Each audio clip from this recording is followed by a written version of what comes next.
উড়িষ্যা মালকানগিরি জেলা কোরকুন্ডা ব্লক মারিওয়াড়া গ্রাম পঞ্চায়েত অন্তর্গত এমপি 26 নম্বরে গত 7 এবং 8 ডিসেম্বরে যে প্রকারে অগ্নিকাণ্ড, ঘর ভাঙাচোরা এবং লুটপাট যে করেছেন, সেই একটি পরিবারে আমরা রয়েছি। সেই পরিবারের মা একজন আছেন আমাদের সঙ্গে, সিধা তানার সঙ্গে আমরা কথাবার্তা বলবো।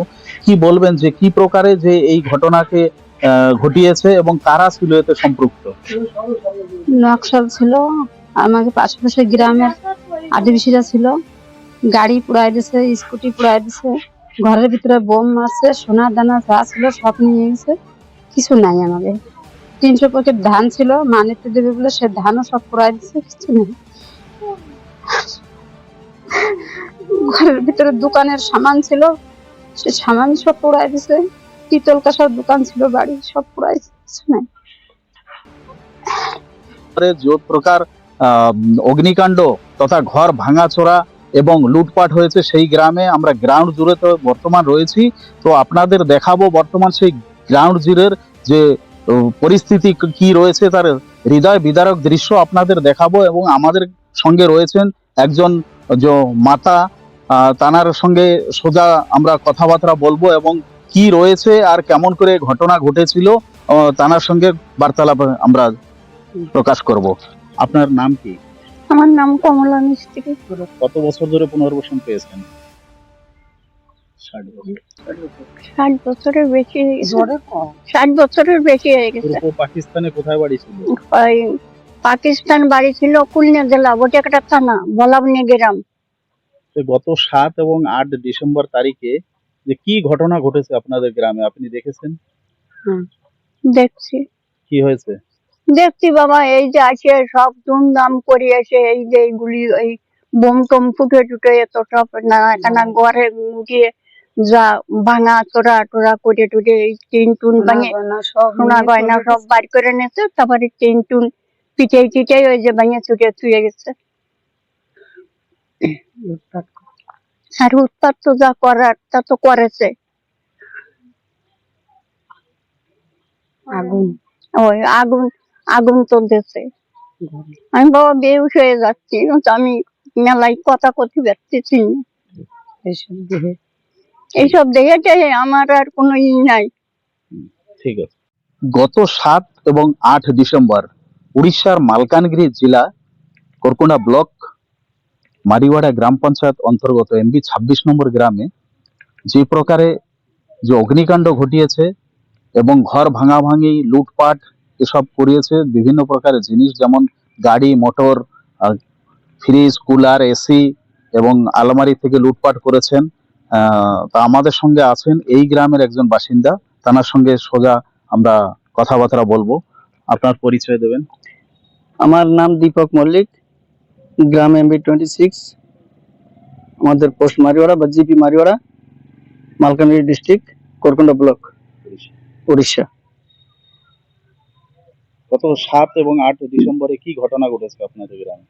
গত 7 বা 8 তারিখ রবিবার দিন ছিল, কি বার সঠিক আমার মনে নেই, 7 তারিখ ছিল বোধহয়। ওই দিন প্রথমে আছে ভাঙ্গা রোজা করে। তো আমরা গ্রাম ছেড়ে লোকজন পলাতক এদিক সেদিক যে যেখানে পারে সরে গেলাম। তারপরে সোমবার 8 তারিখ আসে ওরা অগ্নিকাণ্ড, পুরা গ্রাম জ্বালায় দেয় এবং বোম ব্লাস্ট করে। বহু ঘরে এর প্রমাণও আছে, বোম ব্লাস্ট করছে, তার কিছু প্রমাণও পাওয়া গেছে। তো এ পর্যন্ত তার কোনো আমাদের সুবিচার বা ব্যবস্থা গভর্নমেন্ট তরফ থেকে আমরা আমাদের কিছু এখনো পর্যন্ত বুঝতে পারছি না কি হবে কি না হবে। কিন্তু এখানে যখন এই ভাঙা রোজা করে বা অগ্নিকাণ্ড করায় তখন পুলিশ প্রশাসন এখানে উপস্থিত থাকে। পুলিশ প্রশাসন থাকা সত্ত্বেও এত ভয়ঙ্কর অগ্নিকাণ্ড বা ভাঙা রোজা করছে, যা কি বোঝা যাচ্ছে যে পুরা পুলিশ প্রশাসন এদের সঙ্গে বা সহায় থাকে, এদের করাইছে। যদি তা না হবে তাহলে এ ধরনের ভয়ঙ্কর অগ্নিকাণ্ড বা ভাঙা রোজা করতে পারতো না, অন্তত আদিবাসী ভাইরা। এটা আমরা ভালো মতন জানতে পারছি। অনেক ঘরে বোম ব্লাস্ট বি করছে। এর মধ্যে আমাদের এই 26 নম্বর গ্রামে আমাকে ক্ষয়ক্ষতি করে দিছে। গাড়ি ঘোড়া স্কুটি যা ছিল আমাদের দোকানপাট সব লুট করে নিয়ে গেছে আদিবাসী আর নকশাল, ছত্তিশগড়ের লোক। আমার এই ন্যায় চাই। আমাকে সোনা গয়না যা ছিল, ছোট বাচ্চাদের জামা প্যান্ট পর্যন্ত ছাড়িনি, সব বোম মেরে উড়ে দিচ্ছে। আমরা থাকবো কি, খাবো কি? মন্ত্রীদের কাছে আমাকে এইটুকু অনুরোধ, আমাকে ন্যায় দেন।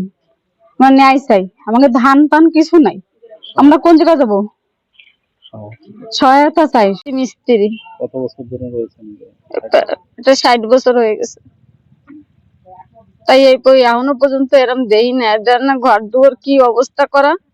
তাই সেই যা একটু পয়সা করে গোছাইছিলাম ঘর উঠবো, মায়ে বড় মায়ে বিয়ে দেবো, সব সে ভাঙে চুরে ঘর দুয়ার সব নিয়ে গেছে এদিকে মিটে।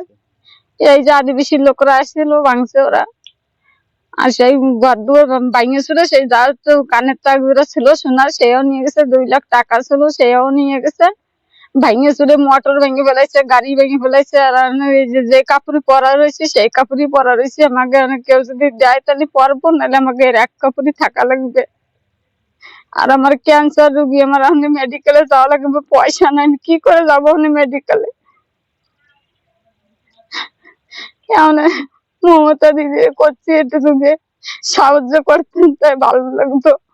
গরিব দুঃখী আমরা তো একটু বাঁচতে পারতাম। न्यूज ओडिया 30 चैनल नुआ नुआ अपडेट शीघ्र देखा चैनल को सब्सक्राइब शेयर लाइक एवं कमेंट्स करंतु। धन्यवाद।